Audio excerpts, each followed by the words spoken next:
जय श्री श्याम भक्तों आज हमारे चैनल पर हमारे श्याम भक्तों की संख्या 10,000 हो चुकी हैं। 10,000 सब्सक्राइब आज हमारे कंप्लीट हो चुके हैं। इसके लिए आपका बहुत बहुत दिल से धन्यवाद। दोस्तों आज की कहानी है दिल्ली में रहने वाली कुशी की, जिनको साक्षात श्याम बाबा ने दर्शन दिए हैं। खुद कुशी जी खाटू श्याम बाबा के दर्शन करने के लिए खाटू पहुंचती हैं। उन्होंने खुद अपनी कहानी हमारे साथ में शेयर की है, किस तरीके से श्याम बाबा ने उनको दर्शन दिए। दोस्तों ये श्याम बाबा की सच्ची कहानी सुनकर आपकी भी आंखों से आंसू आ जाएंगे। दोस्तों किस तरीके से श्याम बाबा ने उनको दर्शन दिए, भले ही उनको श्याम बाबा ओझल होने के बाद में पता चला कि वो और कोई नहीं, वो श्याम बाबा ही थे। ये बिल्कुल सच्ची कहानी है कुशी जी की, जिन्होंने रोते हुए वो बिल्कुल भावुक हो गई है। दोस्तों ये क्लिप आप देख सकते हैं कि रोते हुए उन्होंने अपनी कहानी शेयर की कि मैं तब से श्याम बाबा को मानने लगी हूँ जब उन्होंने मुझे साक्षात दर्शन दिए। दोस्तों रात को 1 बजे वो 3 बाणधारी कुशी को लेने आता है। दोस्तों एक ये कहानी आप सुन लीजिए, कुशी की जुबानी सुन लीजिए, मेरे मुंह से इतनी अच्छी नहीं लगेगी, आप खुद देखिए। जय श्री श्याम मैडम। जय श्री श्याम। आप अपने बारे में हमारे दर्शकों को बताइए। नाम खुशी नाम है मेरा और मैं दिल्ली से हूँ। मैं हर महीने यहाँ पे खाटू आती हूँ। हाँ, एक बार मुझे बहुत परेशानी हो गई थी। मेरे पापा को कहीं पे हॉस्पिटल में कोई एडमिशन वगैरह नहीं मिल रहा था। उस टाइम पे बहुत ज्यादा दिक्कत थी। जैसे मैंने बाबा समझ ही नहीं आ रहा था कि क्या है क्या नहीं है, लेकिन जैसे मैंने बाबा का नाम लिया तो एक तरीके से जैसे चमत्कार हो गया था। 5 मिनट के अंदर ही बेड, आईसीयू में बेड वगैरह सब अरेंज हो गया था। उस दिन से मैं बाबा को बहुत मानती हूँ।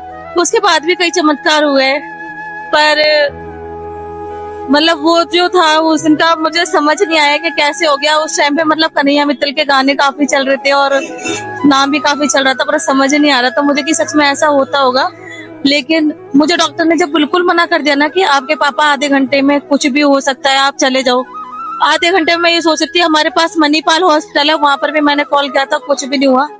बस मैंने 2 मिनट रोई और मैंने बाबा को उस दिन बोला था कि बाबा अगर तुम सच्ची हो ना तो मेरे पापा को एडमिशन मिल जाना चाहिए। उसी 5 मिनट के अंदर मेरे पापा को बेड भी मिल गया था, मशीन भी मिल गई थी। तो उस दिन से मैं पापा को बहुत मानती हूँ। उसके बाद भी एक कालका जी मंदिर हम गए थे, तो ऑटो, हमारे पास इतना कैश नहीं था, सब ऑटो वाले कैश मांग रहे थे कि 500 रुपए लगेंगे, 400 लगेंगे। फिर मैंने माता के मंदिर से निकल रही हूँ, लेकिन मैंने बाबा का नाम लिया था। उस दिन भी वो ऑटो वाला आया था जिसके शीशे पे पीछे 3 बाणी धार का निशान था। तो वो मुझे बोल रहा कि पहले मुझे ना भजन सुनाओ। तो उस टाइम पे मेरे पास डाउनलोड में बाबा के ही भजन थे, तो मैंने वो सुनाया। कह रहा दीदी मेरा दिल खुश हो गया, अब है ना मैं अब आपको लेके चलूंगा। उसने मुझे उस टाइम पे बोला दीदी मेरे फोन में ना ऑटो में सीएनजी नहीं है। मैं कहा ठीक है भैया, आप रास्ते में डलवा लेना। रात के 12 बज रहे थे, कोई सीएनजी पंप पे नहीं मिला था। और कालका जी मंदिर से लेकर सेक्टर 1 तक सीएनजी पता नहीं कैसे चल गई। उसके बाद में मेरे मैं ये सोच रही थी कि मैं अभी माता के मंदिर से निकली हूँ और हमारे पास इतने पैसे नहीं है। 500 रुपए 200 रुपए कैश थे और हर कोई कैश ही मांग रहा था, ऑनलाइन ले नहीं रहते। रात के 1:30 बज गया था। बस मैं यही सोच रही थी कि कोई आ जाए, ऐसा हो जाए। हमारे पास जितने पैसे थे ना उसने उतने ही बोले, 200 रुपए। और वो 200 रुपए ही लेकर के उसके बाद में मैं सोलंकी चौक उतर गई थी। मेरी मम्मी मेरे घर से थोड़ी सी आगे रहती, मेरी सिस्टर थी तीनों। तो जब मैं सोच रही थी ना रास्ते में, वो उसने मेरे फेस की तरफ देख के बोला कि दीदी जो आप अभी सोच रही हो ना वो मत सोचो, ये सब घर जाके सोचना। मेरी मम्मी मेरी बहनें सब मेरी तरफ देखने की लगी कि ऐसा क्या हो गया, इसको कैसे पता कि ये सोच रहे हैं। कह रहे दीदी आप टेंशन मत लो, जब आपने मुझे अपना भाई माना है ना तो आप चिंता मत करो, मैं घर तक छोड़ के आऊंगा। मैं अभी तक तो मैंने इसको ऐसा कुछ बोला भी नहीं है। मुझे ऐसा, मेरी बहनों को ऐसा लग रहा था उस लड़के ने पी रखी थी, ड्रिंक कर रखी हो जैसे। तो मेरी बहन ने उसको ये भी बोल दिया था कि हमें ऐसे भाई नहीं चाहिए, कि मेरे भाई भी थोड़ा बहुत करते हैं नशा वशा इस तरीके से। तो उन्होंने ये बोला था मुझे ऐसे भाई नहीं चाहिए। फिर मैंने अपनी बहन को बोला मैं कैसे नहीं बोलता, क्योंकि पता नहीं है ना कौन इंसान कैसा है, मैं नहीं बोल।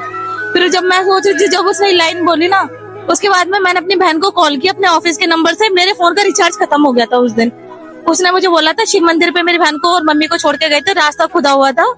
उसने बोला कि अगर नहीं पहुंच पाते आप मुझे कॉल करना दोबारा, मैं यहीं खड़ा हूँ, यहीं आ जाऊंगा।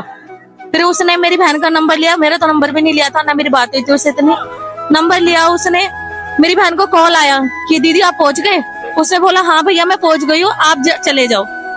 वहां से जाने के बाद में वो नंबर मेरी बहन ने ऑटो वाले के, मैंने भी उस टाइम पे जब भी कॉल किया था, मैंने अपनी बहन को पूछा पहुंच गए, कह रही हाँ वो पहुंच गए भैया, वैसे अच्छा था वो, उसने बोला कि मैं वापस आ जाऊंगा पर रोड खुदा हुआ था, हमने बोल दिया नहीं हम पहुंच गए, पैदल का ही रास्ता था थोड़ी दूरी। फिर मैंने अपनी बहन को फोन किया, फिर मैं ऑफिस गई, ऑफिस में मेरी बहन ने मेरा फोन नहीं उठाया, फिर मैंने दोपहर में फोन किया, मेरी बहन ने फोन नहीं उठाया। उसके बाद में फिर मैंने शाम को फोन किया, मेरी बहन एकदम चिल्ला के बोलती है हेलो, मैं कहा क्या हो गया, कह रही ये तेरा नंबर है, मैं कहा हाँ, कह रही ये तो ऑटो वाले भैया का नंबर है, ये तो मैंने उनके नाम से सेव कर रखा है। काफी चीजें हुई है, ऐसी बात नहीं है। और मैं जिस दिन आई थी मैंने यही बोला था कि बाबा तू मेरा भाई है, तो जहाँ मुझे जरूरत पड़े तो तुम मेरा मतलब वो चीज है। और बस उस दिन से हर महीने आती हूँ, अब चाहे मुझे ऑफिस से छुट्टी मिले या न मिले, मेरे जीएम अरविंद सर वो भी बोलते हैं ना कि छुट्टी नहीं मिलेगी या नौकरी, मैं नौकरी से निकाल दो, मुझे फर्क नहीं पड़ता। अभी भी 15 दिन में एक छुट्टी मिली है, मैं घर पे आराम करने की बजाय मैं सारा काम छोड़ के सुबह निपटा करके मैं अपने बेटे को लेके मैं हर महीने आती हूँ। और भी चीजें है, पहली बार तो ऐसा हुआ था एक डीलरशिप पे हमारी 5-7 लाख रुपए पेमेंट फंसी हुई थी, ना वो डीलर हमें फ्लैट दे रहा था ना ही वो मकान दे रहा था, और हम इतने परेशान हो गए थे ना, क्योंकि 7 लाख रुपए कम नहीं होते। 7 लाख रुपए मेरे हस्बैंड ने बस एक ही चीज बोली थी, बाबा या तो हार करा दो या पार करा दो, पर हमने सोचा कि नहीं, हम अपनी मेहनत से कमाई से पहली बार फ्लैट ले रहे हैं, सब में पता भी चलो कि बाबा बेइज्जती नहीं होनी चाहिए। हम सुबह पहुंचे 11-12 बजे, शाम को डीलर ने बोला लोन के पेपर ले आओ, और वो लोन भी हो गया हमारा। तो एक बात ने बहुत चमत्कार हुआ है मेरे साथ, तो मैं कुछ भी नहीं छोड़ सकती, मतलब बाबा को तो बिल्कुल नहीं छोड़ सकती, बिल्कुल भी। तो बाबा ने आपको भाई के रूप में दर्शन दिए? हाँ, मुझे भाई के रूप में दर्शन दिए। मैं अभी राखी पे भी आई थी, जब भी मैंने बाबा को राखी बांधी थी, मुझे यहाँ से कभी इत्र वगैरह नहीं मिले। जैसे मैंने बाबा को वहाँ पे राखी दी, मुझे 2 इत्र की शीशी बोतल मिली, और एक मुझे उसने दे दी थी जब राखी बांधी, फिर पुजारी ने भी मुझे दे दी। तो मतलब मैं बाबा को भाई के रूप में ही दर्शन कैसे मान लो, मतलब मेरी तो जिंदगी बन गए वो। मैं इतना विश्वास अपने घर में भी किसी पे नहीं कर सकती जितना मुझे पर, बस। बाकी अभी जब भी मैं जो चीज मांगती हूँ, अभी मेरा हर बार मैं गाड़ी के शोरूम में काम करती हूँ, मेरा टारगेट नहीं हो पाता तो मंथ एंड में ही आती हूँ। भगवान की दुआ से, बाबा की दुआ से इस बार मेरा 6 गाड़ियों का टारगेट पूरा हो चुका आज ही के दिन, तो मैं पहली छुट्टी लेकर के यही आई हूँ। तो मतलब एक चमत्कार नहीं है, बहुत चमत्कार है। और भी है, मेरी सिस्टर को बेबी नहीं हो रहा था, कंसीव नहीं कर पा रही थी, मैंने बोला एक बार तू चल, वो बैंगलोर रहती है, बैंगलोर से आने के बाद वो उसको एक ही छुट्टी थी, और एक वैगनार गाड़ी थी जिसकी गाड़ी में मैंने, एक दीदी है वो हमें लेके आ रही थी।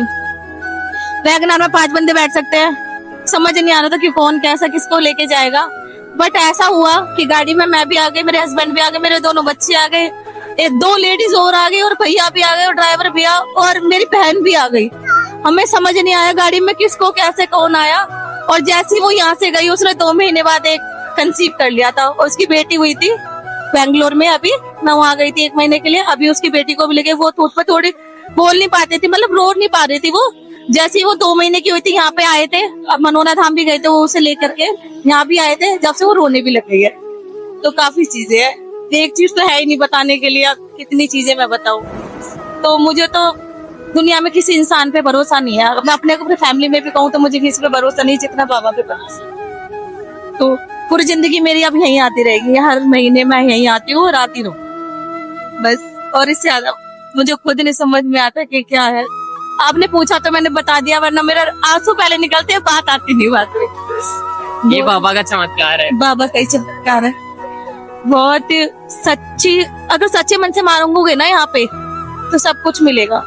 वो सिर्फ वो ही देखते हैं कि जो सच है, अगर आप उन्हें एक बार सच्चे दिल से पुकारोगे ना, वो सच में ही आएंगे।